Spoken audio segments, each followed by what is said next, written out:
Philadelphia native and activist Roz Pichardo founded Operation Save Our City. The community organization first aimed to offer support to the mothers and families of homicide victims, and now spreads calls to action around violence, addiction, and homelessness. Roz devises practical solutions to curb the number of deaths resulting from rising numbers of shootings and overdoses in the city. We wanted to speak to her about why these issues are personal for her, and how she has turned her pain into a tireless motivation to help those most misunderstood, ignored, and forgotten, so that her city can recover from its challenges. Hi, my name is Roz Pichardo from Philadelphia, and I'm an outreach worker, and I'm a harm reductionist and an activist and advocate. Operation Save Our City came in existence in 2012 after the homicide of my brother, Alexander Martinez. And I've just been working with families of homicide victims, and it kind of evolved since I took a little break from Operation Save Our City and just started working with folks in active addiction. And so it's just like it's several different platforms. And on one of my breaks from working with families of homicide victims, one of my self-care moments, I just started to feed people out of my minivan and was just coming across people who were overdosing and unresponsive, and I just wasn't sure what to do with that. And I just started having classes and being trained on how to administer Narcan and how to do CPR. And now I am like 1,033 overdoses in.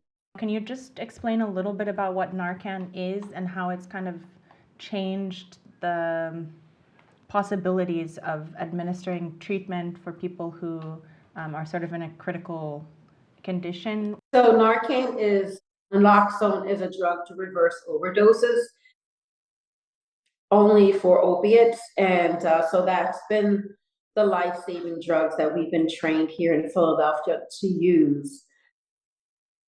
Is such a powerful, powerful drug. It was initially made for cancer patients, and then they realized that it reverses the opiate overdose. So now it's been used worldwide. Can you tell me what changes you've seen across the city of Philadelphia or in Kensington in your neighborhood? And then also tell me a little bit about what's remained constant throughout your life living in the city.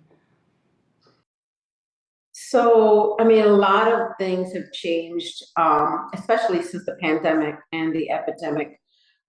So we have a lot more people living here in Kensington that are not particularly from here, who are now our neighbors. So the population of folks who are unhoused and people who are in active addiction, I feel like it's tripled since the pandemic. I think the supply that we're seeing here in Philadelphia, it's been really, really a bit dangerous, and sometimes people will flock to a certain drug, especially the fentanyl that's in a lot of the products now.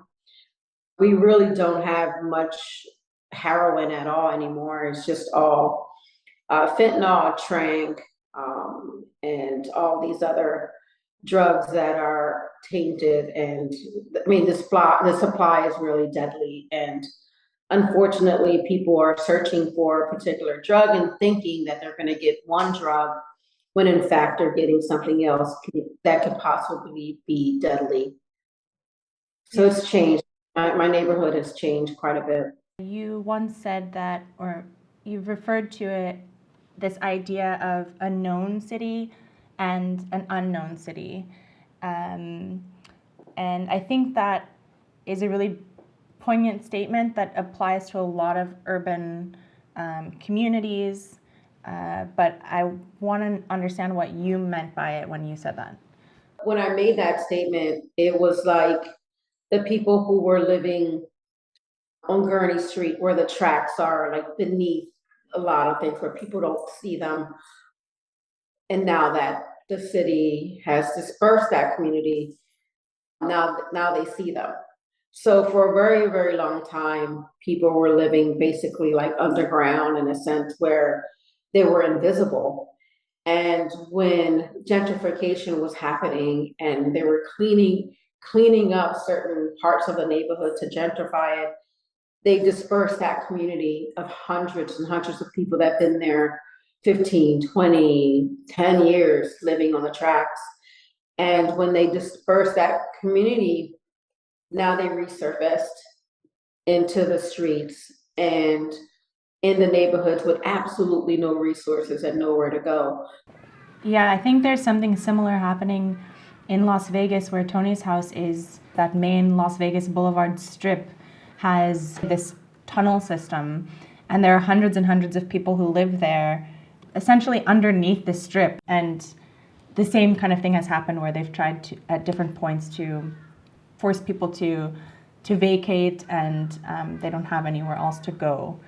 One part of your work that really inspires people is when they hear about the sheer number of people that you've saved from overdose. And is it true that you document each individual's name? Can you tell me a little bit about that and a little bit about these people who you've dubbed your sunshines?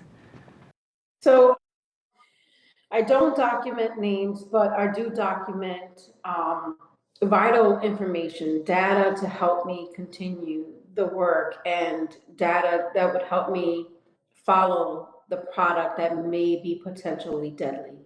So when someone overdoses, I get like a time, a location, whether they're male or female, how many Narcans it took to bring that person back.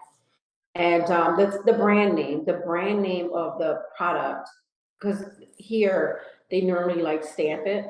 So I'm able to track whether I have to be mentally prepared to administer more than 3 Narcans or whatever that may be. They're literally putting chemicals, cleaning products, all kinds of stuff in the supplies. So is that something that you just use to inform your own work, or is this information that you've been able to share with other sort of community stakeholders to also inform the work that they're doing?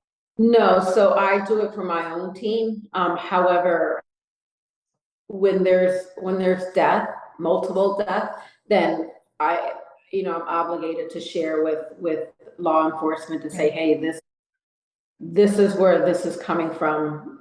This particular product is coming from whatever that street may be. Can we shut this street down? What can we do to prevent another death from that particular product? If we see someone who's like down on the ground and they're unresponsive, the very first thing that I normally look at is the color. At their skin complexion, at their color, to see what that looks like. Then I would like tap them and say, hey, are you all right? If they're still unresponsive with just like verbal commands or anything like that, I take my knuckle here and I rub on the sternum a couple times.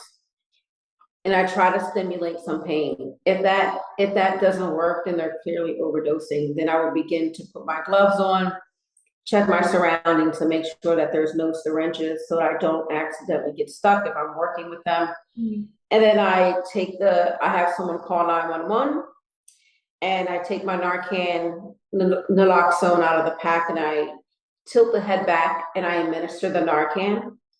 And then right before I do the rescue breaths, I make sure that their mouth is clear. So there's several ways that people use drugs. They can inject, they can snort, they can do the pills, or they can smoke. So people who inject have a tendency of chewing on the syringe cap while they're trying to find the injection site.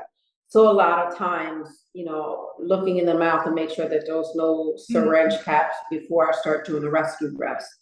So then I do the rescue breaths. I give them one rescue breath and I count to 5 Mississippis, and I do that for about 4 minutes. If that person is still unresponsive, the color still looks the same as when I found them. Then I take another naloxone, another Narcan, and I administer the second dose and proceed with the rescue breaths. And once they come to, I say, hey, sunshine, you just overdosed. I let them know how many Narcans I've given them, because that's going to determine how sick they're going to be. If you've given someone one Narcan, they're gonna feel a little queasy. But if you've given them like 3, 4 Narcans, they're gonna feel the immediate effects of withdrawal. So they're gonna be very sick for the next couple of hours.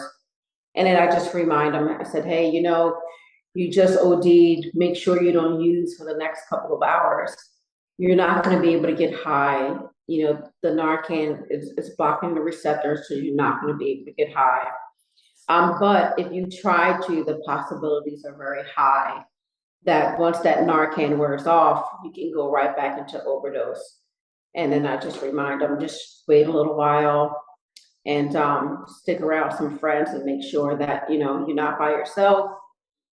A lot of times they may go with EMS and they may not. So How do people usually respond to you? I mean, like they're just coming to, they probably have maybe only a mild awareness of what's happened to them until you kind of explain it to them. And how do they respond to you, especially as most oftentimes I would assume a complete stranger?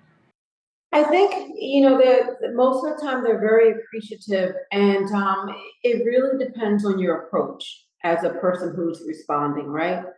So a lot of times, if you're responding frantically, if you're responding in a way that's scary, but so when they wake up, they're going to be afraid, like, why is there so many people around me? What's happening?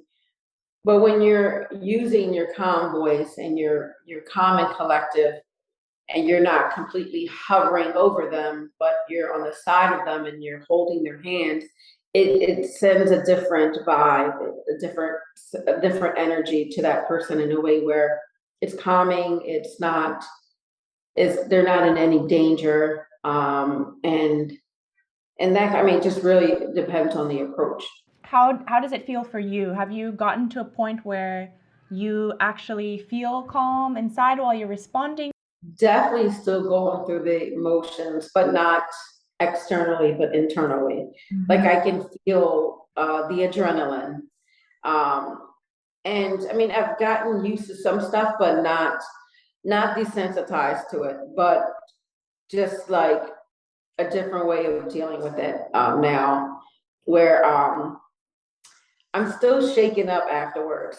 Is it true that you've even found or saved people that you've known personally? And if so, what was that like? Was it any different than your sort of normal response? Definitely different. When I responded to my relative, I didn't know that that's who I was responding to. All I know is on the streets when someone calls for a red bag, meaning there's an overdose, I'm responding really, really fast. Oh,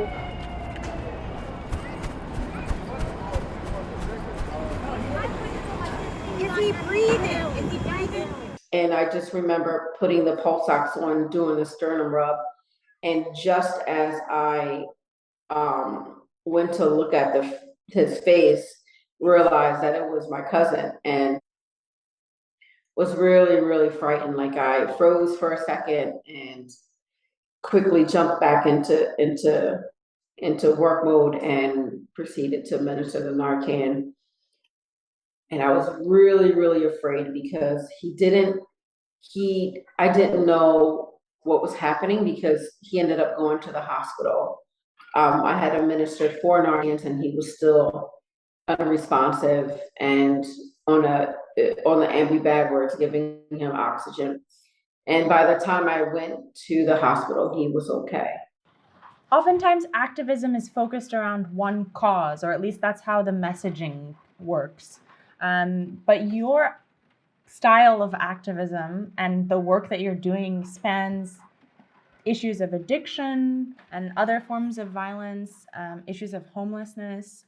How do these issues intersect in ways that you've seen? So they definitely intersect because people who are unhoused tend to have a lot of violence among people who don't like them because they're unhoused and because they feel like other people feel like they take up space. And so a lot of times people are violent towards them. And early on when I started my activism as a person who, so I'm a survivor. You know, I survived an attempted homicide myself back in '94, and then also lost my boyfriend Tower Jackson to murder by the same person. So violence has been around me my entire life, right? So, but I never really allowed it to like completely consume me in a way where I was debilitated, you know, and and being able to survive that, right? Like having these near death experiences has kind of taught me how to deal with people who experience violence. Um, you know, even with people who like my twin sister, she was addicted to many different drugs. She was addicted to benzos. She was addicted to cocaine, alcohol, marijuana, like all these different drugs. And also she suffered from a mental health disorder. So in combination of all of those things and the meds that she was taking, she ultimately took her own life. And so I find that violence and addiction can come hand in hand in a way where you have people fighting over corners, you know. So now we got to coexist not only with dealers, but with people who use.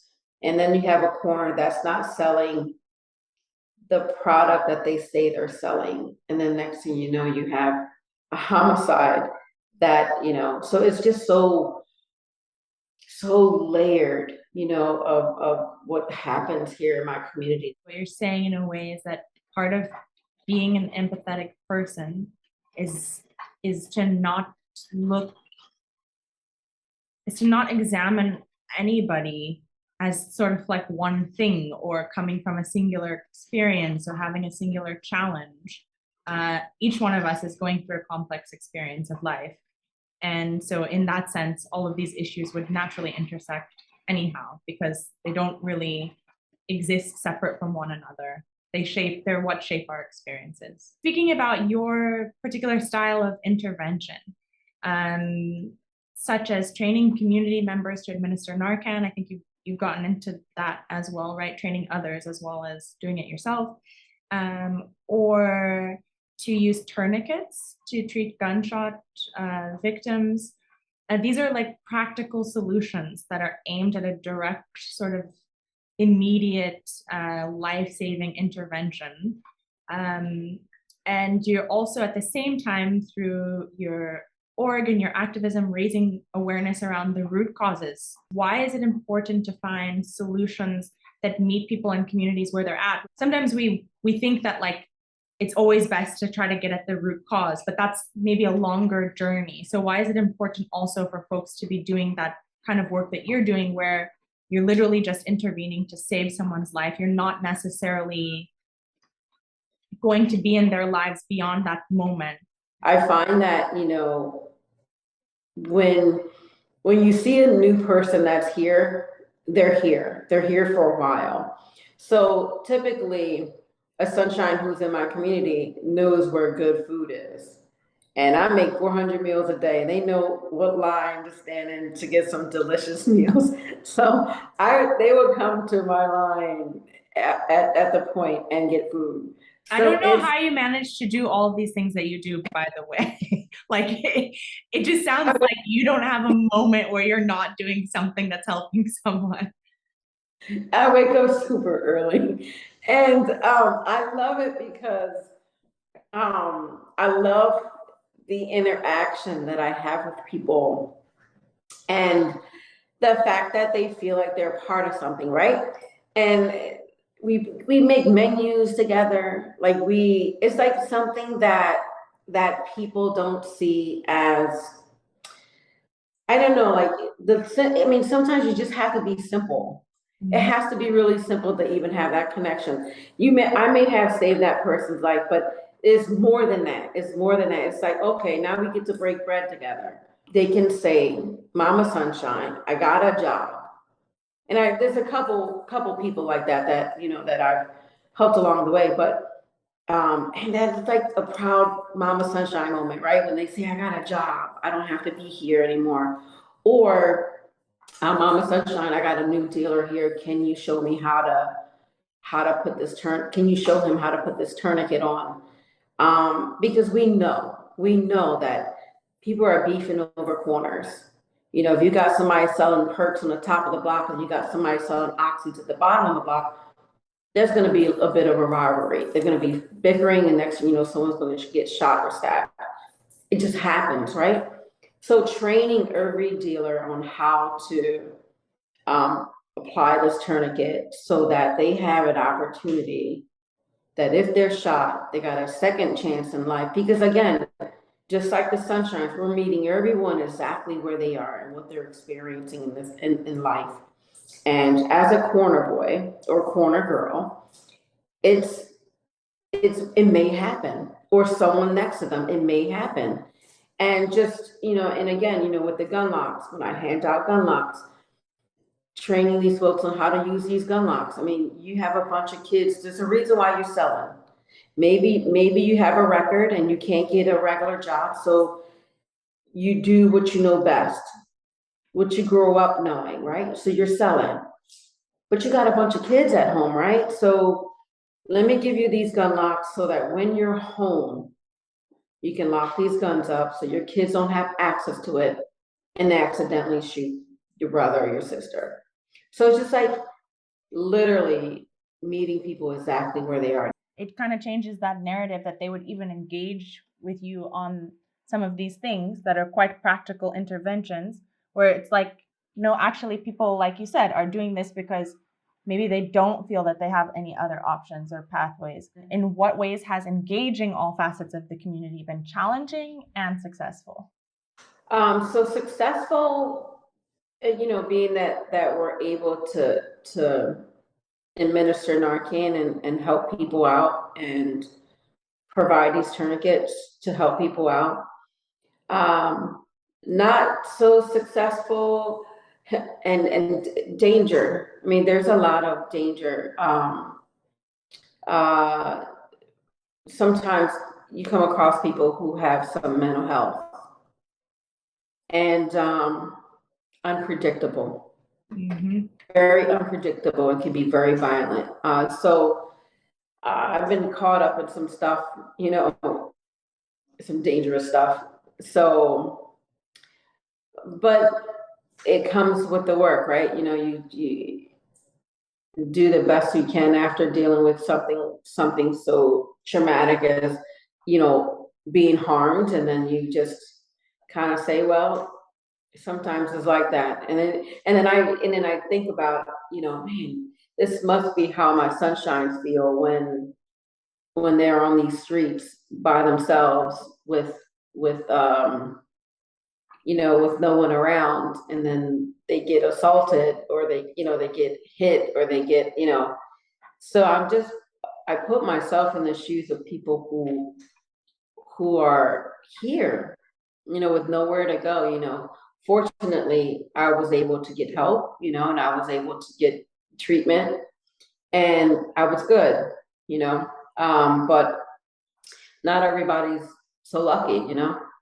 Yeah. So I just doing the work, just keep doing the work. And one particular time, this one major dealer that's from the neighborhood was giving out like samples and stuff, and there was a line of folks getting these samples.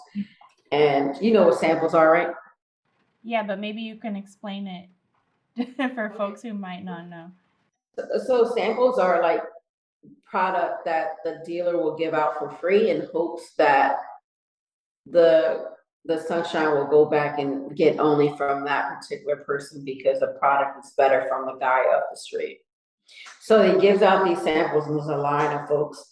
And I noticed that this guy I guess he snorted it and he was down fast. Mm-hmm. So I just remember being across the street in a restaurant, running out of the restaurant, and I have this fanny pack, this small red bag, and I remember administering the Narcan, And I remember taking my phone out and I'm getting ready to call EMS. And the dealer is like behind me. And the line is still going. And and the next thing you know, he's like, "What are you doing?" And he pulls out a 9mm and he puts it in the back of my head and he says, "What are you doing?" I said, "Oh, I'm calling the EMS." He's like, "Oh no, you're not gonna call the cops." I said, "I'm not calling the cops." I said, "I'm calling EMS." So I just put my phone down. I said, "All right, I don't have to call EMS." I said, "I got this. I got a couple of doses of Narcan on me." I said, "But the least you can do is help me roll them." Right? So he helps me roll them in a bad way because he kind of like kicked them. And then I just remember the gentleman coming back, and then the next day I approached this dealer and I said, "You know, I, I said, you want to think smart about this." I said, "If you want to have your customers keep coming back, you can't keep selling this bullshit." I said, "But let me give you some Narcan though, because you can't serve a dead customer." So I gave him the Narcan, and then the next day I said, "Well, here's a tourniquet in case," because there was a shooting there like maybe 3 weeks prior. "Here's some tourniquets." And then I seen a bunch of kids on his porch.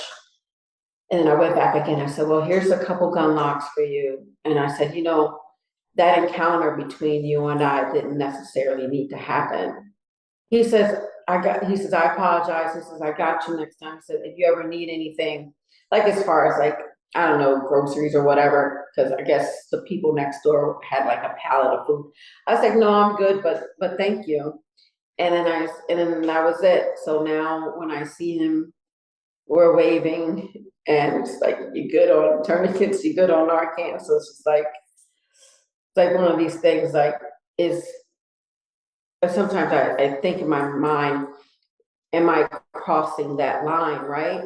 And but then you got to put things in perspective. You don't want the sunshine to die, and you don't want this dealer to die either. So it's just like, but are you helping the dealer? So sometimes I feel a bit conflicted sometimes with providing Narcan to a dealer, but then I'm like, it's really not about the dealer. It's about keeping the sunshine alive.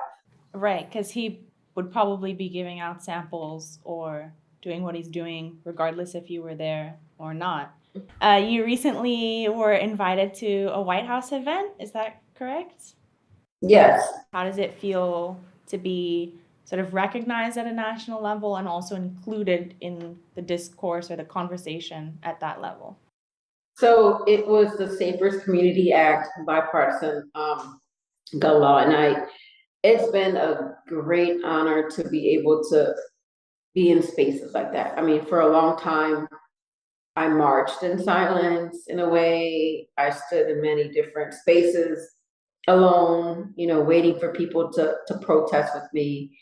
I've done so many things solo, and it's evolved where more people are involved. And then now to be in spaces where your brother's name will be heard, my sister's name will be heard, and other thousands of people's names are heard, and that people are listening.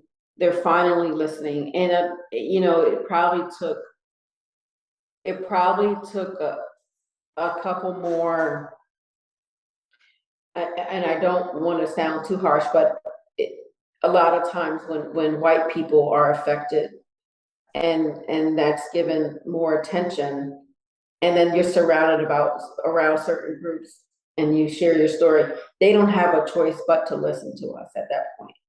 Their loved one might have been murdered, but our family members have been murdered in rapid numbers, not quite like that community. So sometimes we got to put ourselves in spaces where people don't have a choice but to hear us.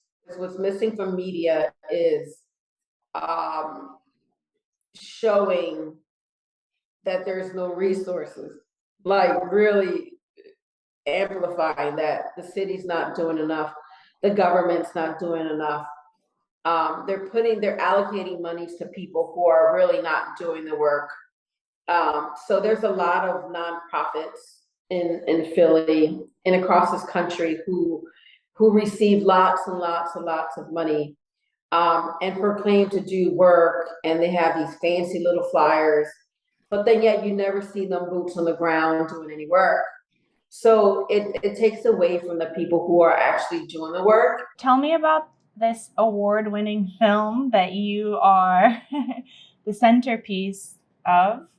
It's called Hello Sunshine. It's kind of weird sometimes when I see it. When I see a picture, like, or even seeing it on screen, it's kind of weird. Joe Quint and I, we're friends now, really good friends actually. And I just remember him asking me to do this film, and initially started just working with families of homicide victims. And then it just evolved. Like he followed me for a couple of years, and got to see some raw stuff, like days where I wasn't so happy, or days where it was really, really tough for me to get out of bed and to do this film. And because, layers of trauma, you're bound to come across some anniversaries and some birthdays and some stuff like that. So occasionally he would catch me in some downtime. But then there were just like highlights where we would go to the beach and be in special places like that. And then he got to follow me around in the community and got to meet a lot of my sunshines. And it's definitely like, I don't know how to put it, like, the story's out, my life is out and pretty much an open book in a sense, but hoping to bring awareness to people who are hurting and who experience the same kind of trauma, and that hurt people don't have to hurt people. You can change the narrative and be one of change. As a filmmaker, I think it's really incredible that you were vulnerable like that, because a lot of times people will agree to participate, but then they either only want to show the work that they're doing, or they're just like a little uncomfortable about like sort of opening up their personal life. And those are the parts of the story that people can really relate to, So that's pretty cool. I can't wait to see it. I find myself helping the most broken people because I was broken. And nobody came to fix me. What events in your life are you referring to that left you feeling broken? And I would assume also inspired your journey to save the city. The time where I felt completely broken was, so after the suicide of my twin sister, which was in 2000. And I remember getting a call that she had committed suicide. And by then I had already had, 2 boys. My sons are 25 and 21 now. And I was living on 9th Street, and a year would go by and I was completely torn apart, mentally, physically, emotionally. I said, I'm done. So I just sat on my floor and took like all of these pills. I just remember waking up in a hospital in ICU, like with all these tubes all over the place. And then I would say to myself, man, I really didn't want to go. I just, for a moment, did not want to feel any of this pain. And that was the moment in my mind that I didn't want to go. I really didn't want to go. And I was just so grateful that I was still breathing, that, and that was just an eye-opening experience, looking up and just seeing my mom. And, she's like, I can't believe I did that. And that was it for me. I'm like, I would never do that again. Anytime I feel my body or my mind in a certain place, I know that it's time for me to step back. I know it's time for me to practice some self-care. I know that it's time for me to just fall back and just, get things back in order, back in track. Anytime I feel any sense of depression or anxiety, check it immediately so I'm not in that place that I once was. What would you say to somebody who really wants to make a difference, but either may be afraid to confront their own personal history, or to those who maybe don't have that personal experience, but still care and want to engage responsibly? So people who don't have that experience, I think just sharing space with people who do, and being there, being a good ear to listen. Not necessarily to say anything, because sometimes you don't have to say anything. Just one's presence, knowing that someone is there, is important. You don't necessarily have to have any experience, but just really just being present with that one who does. And if they need someone to listen to, just be there. Yeah. And for those who have some experience and don't know where to start, I mean, I always say just, every day, I mean, because, trauma for me is like layers of it. Every day I practice a form of self-care, every single day. And practicing that self-care first before you can help others is important. Because if you're messed up, like you can't help nobody else in that sense, because then now, you just can't. It's just not good for you. So practicing self-care every day, like I take 5 minutes a day, every morning, to do whatever it is I need to do to honor those that I've lost. I mean, sometimes it can be just having a cup of coffee. It can be having a Danish. It can be smoking a cigarette. It could be crying. Occasionally I may take one of my mom's ugly knickknacks that she gave me and just like break it in the backyard. And I'm like, I'm done with this. Whatever that 5 minutes will look like, sitting with the cat, whatever that 5 minutes looks like for you, do that 5 minutes every single day, whatever that may be, because that energy, that pain needs somewhere to go. We want to make sure that when we're sharing our story, that we're sharing it that's healthy for us and healthy for the person who's listening to it, because they may not be able to deal with the trauma that you're telling them. Right. You want to make sure you're not putting your trauma onto someone else. Right. What are you hopeful for at this point in your life, and what brings you the most joy? So I am hopeful that one day I have a building that will allow folks to wash clothes and take showers. So I'm hoping to have that one day. That's my hopes. What makes me happy? Oh man, there's so many things. So what makes me happy is my kids and my grandson, and just being able to serve. Just being able to serve. Yeah. Thanks for watching In Recovery with Toni's House. Toni's House provides a safe living environment and a supportive community for people in transition, helping them heal, reconnect with children and family, and develop the skills needed for a healthy and fulfilled life. You can support Toni's House by visiting tonyshouse.org/donate and by clicking the subscribe button for more informative content and inspiring stories.